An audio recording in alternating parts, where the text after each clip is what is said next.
An extremely important question. Why? Because the answer to this question could determine the rest of your eternal life. So in our talk today, we will try to first of all use the methodology of the Quran, try to explain the existence of God based on common sense, and talk about three areas how we can prove that there is in fact a creator of the heavens and the earth. First, we'll try to look at it logically and philosophically. Then we'll try to take a look at it scientifically. And then we'll try to take a look at it religiously. What do other scriptures have to say and what do we have to say? So the Quran often asks, look around you. Did all of this come from nothing? It's a rhetorical question. Do you think all of this came out of nothing? That there is no creator for all of this? And we know that it is not possible to get order out of chaos. You cannot get a system, a full-fledged working system out of chaos. It's not possible. And human experience tells us that when we see something adhering to laws, whenever we see something adhering to laws, that the laws have been given to it. Some of the greatest philosophers, Plato and Aristotle, agreed to the belief of a God. They too, using their brilliant minds, came to the conclusion that there is a God. There is a God. Plato said, for example, that design indicates a designer. Wherever you see a design, it means there is a designer. A mobile phone, for example, is made up of plastic, which comes from petroleum, which is oil. And it is made up of a silicon chip, which is a product of sand. So technically, you could find a mobile, the ingredients that make up a mobile phone in a desert. You have oil there and you have sand there. But if you were to find a mobile phone in the desert, you would not stop and say, oh my, what a beautiful product of chance and coincidence. You would never say that, although it is something that could be there.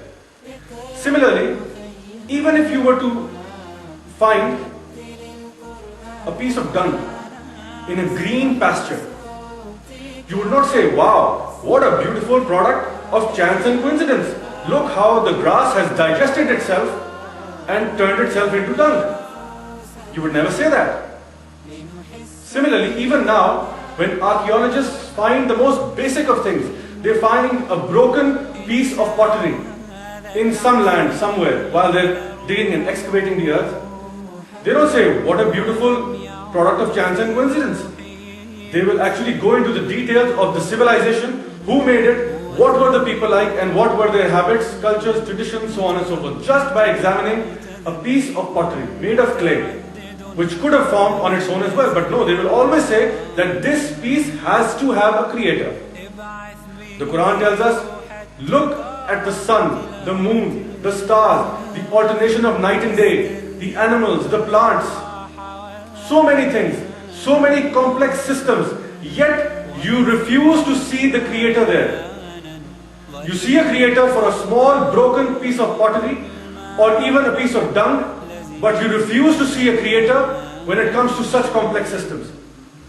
Animals living in communities, birds making elaborate complex nests, bees living in hives collecting honey. These are complex systems which to date we cannot understand. Yet we do not recognize the creator. And we learn from these animals and we learn from their communities. But the question is, where did they get their intelligence from? Where are these minute creatures getting their intelligence from? Even the minutest of creatures. So the signs, if you look carefully, are all around us. If you just take the example of the earth and its relationship to the sun and the moon, you see that everything is perfect in order for life to exist on this planet. If the earth was to revolve too fast, there would be a problem. If it would revolve too slow, one side would just roast while the other side would freeze over. The way the planets are traveling in their orbits, the way they are traveling in their galaxies, it's phenomenal. You cannot even begin to look at the chances involved of this being a coincidence. Similarly, if you look at the gases that make up the air in our planet, we know that pure oxygen is poisonous gas. The combination of oxygen, nitrogen, carbon dioxide, all in perfect quantities. The ozone layer, for example, protecting you from the harmful, cancerous rays of the sun. So everything is perfect, like clockwork. Common sense tells us that there is a creator. When you start to look around and you look at all of these creations, common sense will tell you that there is a creator. That where there is a design, there is a designer. We know that the creation of the earth is described by a theory known as the Big Bang theory.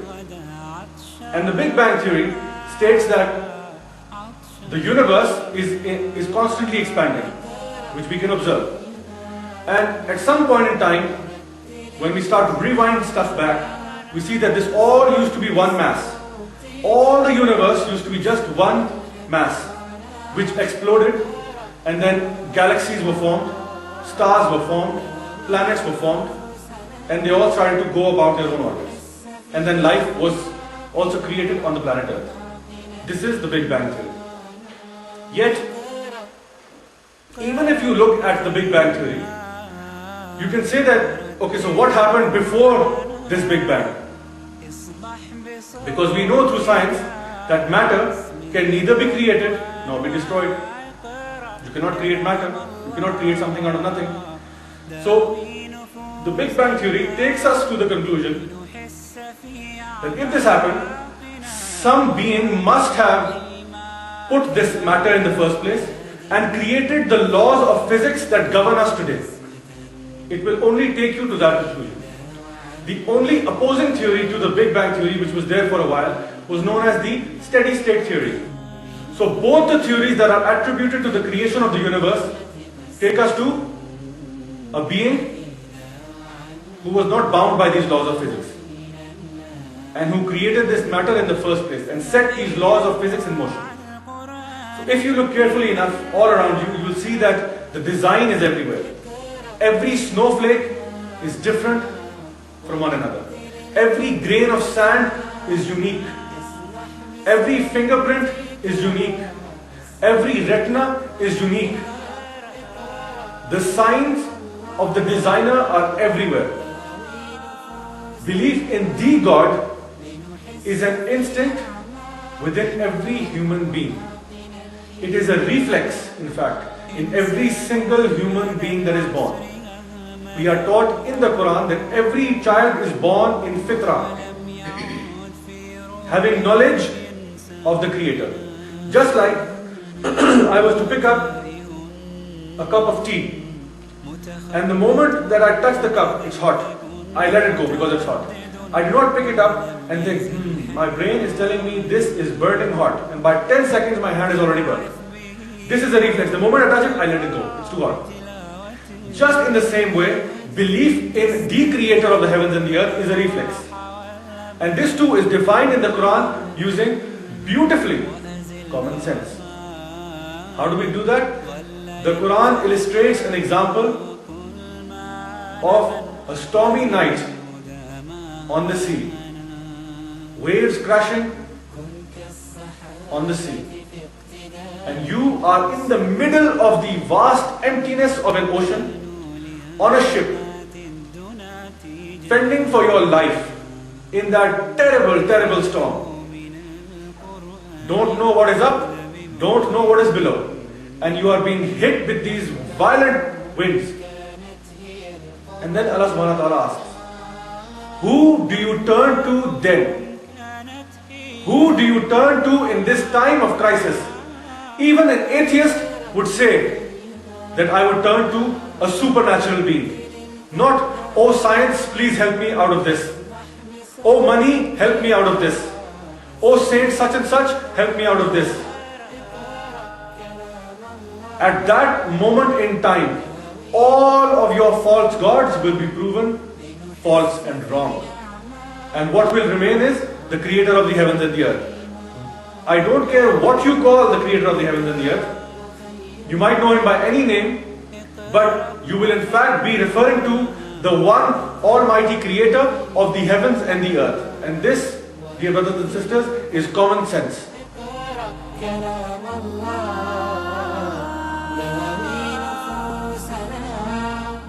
لنحس في أعماقنا الإيمان